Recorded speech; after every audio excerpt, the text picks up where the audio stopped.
Welcome back to Celebrity Radio. It's Alex Belfield talking to some of the world's biggest stars and some of my favourite people. And we've got one for you today. Dean Friedman is a man who you've been listening to on the radio for decades, and he's back on tour. You can get all the tour dates at deanfriedman.com.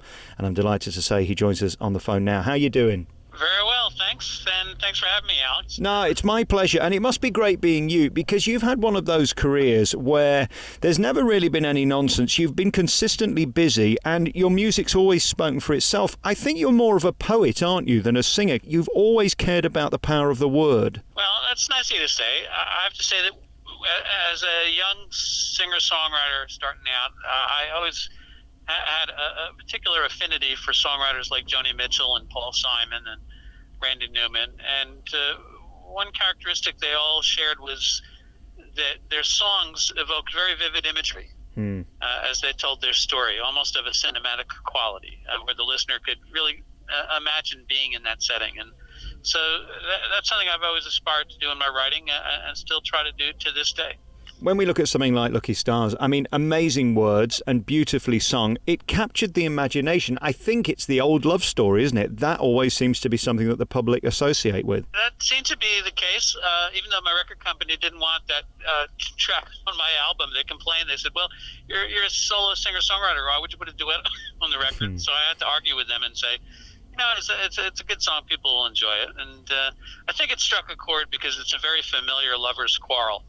Sort of a little squabble, you know, with a little, jealousy rearing its head based on someone touching base with an old lover. Are you still surprised when you hear it on the radio today? Because it's as contemporary and it's still played over and over again. Well, you know what? I still get a kick out of hearing it. It's not like I'm on the road, constantly, and so it's only occasionally I get out here over to the UK for, maybe about a month and a half out of the year. And those occasions where I get to play the song and hear it on the radio, it's still a little bit of a surprise. And it sounds good to me.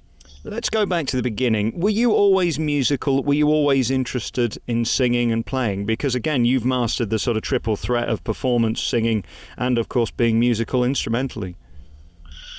Well, I grew up in a house filled with music. My mom was a singer and performer, and so there was always some Broadway show tune on the piano. And then, of course, as soon as I got my first transistor radio, I was immersed in all the hits on the radio, including the British Invasion and everything in the States. So I had a myriad of eclectic influences, and I think that's reflected in my own work. And then we look at your life today. Are you still living in New Jersey? Where are you now? No, I live on the other side of that Hudson. Oh, really? I live upstate New York, an hour north of New York City, at the foothills of the Catskill Mountain Range. So it's a real pretty spot. It's near the Hudson River. Give me a bit of insight into how New York's doing. I remember going there after 9/11 and recording a program for the BBC, and they described it as the new normal. Post-Trump, have you found a new normal? Well, it's heartening to see that there's a very vigorous resistance to the Trump era, and New York State, along with California, have pretty well defined themselves as resisting all of the anti-immigration and misogynistic policies of the Trump administration, and so it's reassuring that I live in that part of the world, although it is still a serious concern that somehow Middle America elected a giant baby to be president of the United States, and hopefully that won't last too long. I remember being there in January. I was in Florida during the election and the results and the fallout the day after. The disbelief of the public was remarkable. It seemed to me that either side of America didn't vote for Trump. It was the rest of it that did, that got him in. Am I right in thinking that? Well, that's certainly the case, but there were other things going on that led to that unexpected result. I think that there are still things the country is going to be learning about what happened during that election. And it also is revealing of a part of the national character and consciousness It's understandable that sectors of the economy experienced pain and voted to revolt against the status quo, but essentially they decided to throw a human time bomb into the electoral process, and everyone will suffer the consequences and is already suffering those consequences. So it's a traumatic event that's occurred, but the resilience of the American system, I am hopeful and confident is going to be able to survive even Trumpism. I listen to Howard Stern most days, and I was listening to Alec Baldwin interviewed last week. And as you may know, on Saturday Night Live, he's been doing those wonderful impressions and sort of Mickey takes, if you like, of Trump. He said the best we can hope for is impeachment. The worst is that we'll have to sit out his full term. What do you think is going to happen? Do you think he will make it through the next 4 or 5 years? Well, that's the big question. It would be nice if the responsible adults in our government finally did what was necessary and recognized the wrong that's occurred, the assault on our electoral system by a foreign government, and collusion with the party that wound up being elected. It's my belief that when you see a crime, if the responsible parties aren't doing their job, that it's warranted for a citizen to effect a citizen's arrest. So if the Republican-run Congress doesn't see fit to prosecute Trump for his crimes, then it'll be up to the American public to execute a citizen's arrest and get him out of office. So one way or the other, we'll get past it. You're implying that he didn't get in legally and that he was not voted in. There were shenanigans afoot that led to him becoming president. Is that what you're insinuating? I think that there was, while the vote itself might have been legitimate, that the impact of foreign governments and collusion with the Trump team with that foreign government amounts to treason. And so the president of the United States committed treason to become president. Even if the vote itself was legal, he needs to go to jail. And do you have any sympathy with those who say that millions of people did vote for Trump? Millions of women, in fact, voted for Trump too. He has every right to be there because he was voted in. Well, as I say, I'm not arguing that the vote was illegal. I'm arguing that the winner of that vote committed treason and should be in jail. And any immunity the President of the United States has for typical crimes does not include high crimes and misdemeanors. Right. And for that, he should pay the price. I wonder, as we sit here discussing this, as interesting as it is, whether you lose fans or whether you lose potential sales. You've never worried about that, Dean. You've always been true to yourself, haven't you, in what you believe and what you feel. Has there ever been PRs or managers say to you, just don't talk about that because it's too controversial? Well, sure, the topic comes up, but, at the end of the day, you stay true to yourself, and it's not like it's so vast that I'm going to suffer horrible consequences. They're with me or not. Yeah. And I think they are comfortable with my expressing myself and how I feel.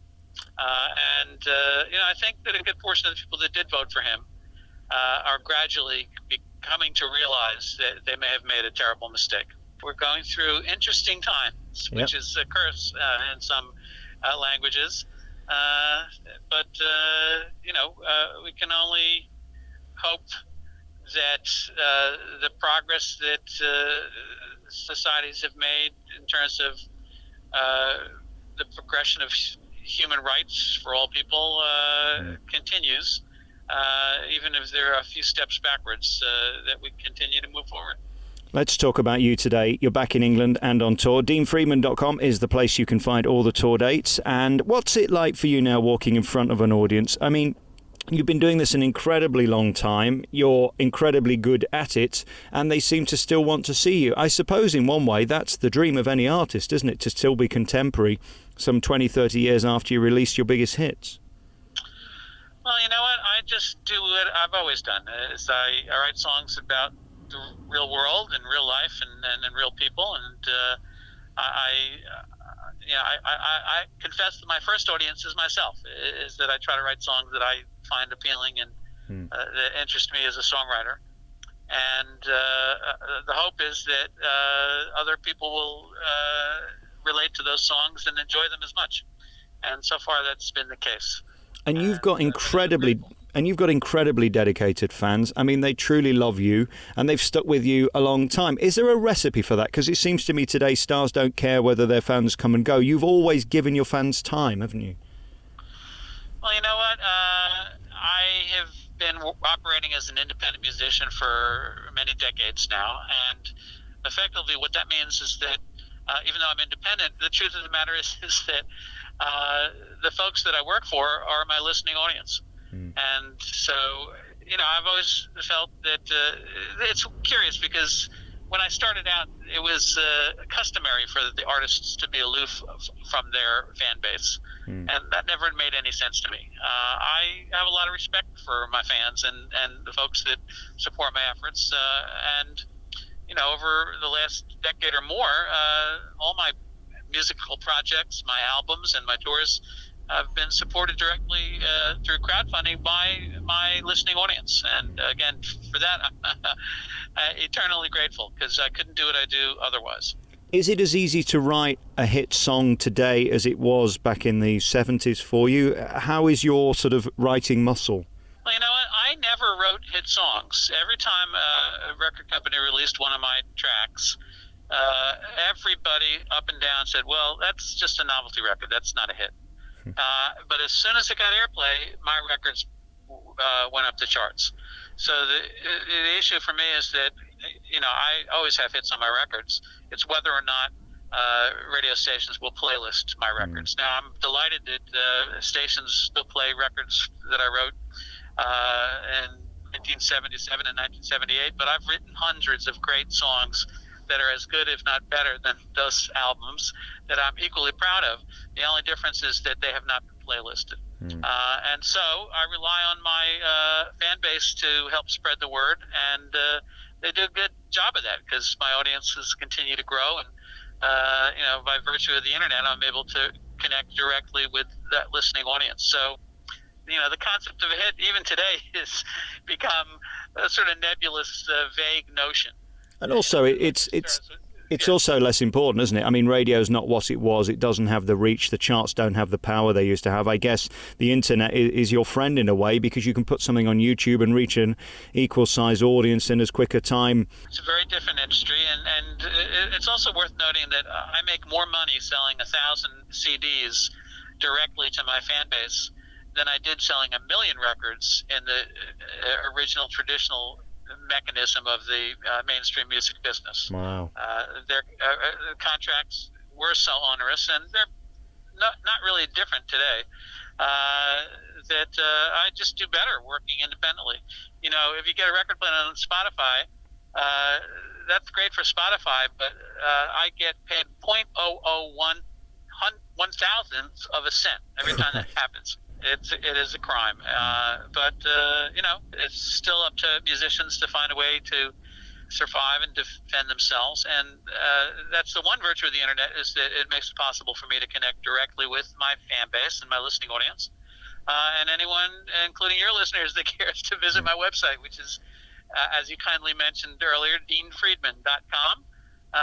Just drop me an email, and I'll put you on the newsletter, and you'll get updates about new recordings. And next time I'm touring in your neck of the woods, all the tour dates coming up are the full itinerary is on the website, and you can order tickets through there, as well as the new album, 12 songs. And the ultimate power is performing live. You'll always make the most money, have the most reaction, and connect the most with your audience live, and that's what you continue to do. Congratulations on that.